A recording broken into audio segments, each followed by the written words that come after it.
Okay, you've made it to the end of Module 2 nearly. This is the last lesson in Module 2, and this is where you have to put your big girl panties on and actually take a leap of faith. We're going to take what you've done, which is amazing already. You've already done more than what most business people have done. You have looked at what you're offering, you've refined those offerings, you've matched them to your core values, you've got an elevator pitch that you can tell people what you're doing, and you've listed all the benefits. Not only have you listed the benefits, you've also listed the emotional benefits, and you know the things that you're actually going to be king at. You know the things that are going to make you stand out and what makes your business different. So now you're going to test this with the market. It can be quite scary, I agree.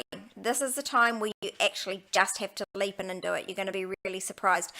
Please, at this point, don't get frightened that someone's going to take your business idea. It doesn't matter. They can try and copy you. They are never, ever, ever going to be you.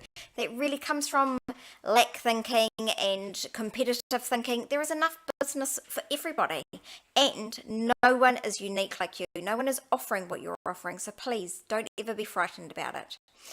What I would suggest that you do, there's a number of options, and I will put this in a document for you, and you can select from them. I will give you the benefits and the drawbacks of each in that workbook. But just briefly for you, you can ask some of your target market, some of your friends that you think might actually use your service. Just a little disclaimer here, please don't ask Uncle Harry. Remember, we've talked about this before. Uncle Harry does not use your service, unless he actually doesn't use your service, so he's not going to give you feedback that's going to be valuable. Okay, you might get feedback even from your customers that you think might want to use this service, and it might be crushing. That's okay. All feedback is good feedback. If you get feedback that actually the service or the product is this, that, and the other, and it's not going to work for this, that, and the other reason, take a good look at that. Was that person actually your target market at all? And if they were, how are you going to alter what you're doing so that you can meet that client's needs? So those are two things that you're going to have to ask yourself after you've got the feedback. You can choose to do an online survey, so you might find a group. So for example, if you are a tattoo artist, then you might have a Facebook group of people who love tattoos, or a design Facebook group, or a group on Instagram that puts up pretty designs on bodies. Any group that you have, go and ask that group for their feedback. If they're your tribe, ask those people, because they will give you the best and most valuable feedback.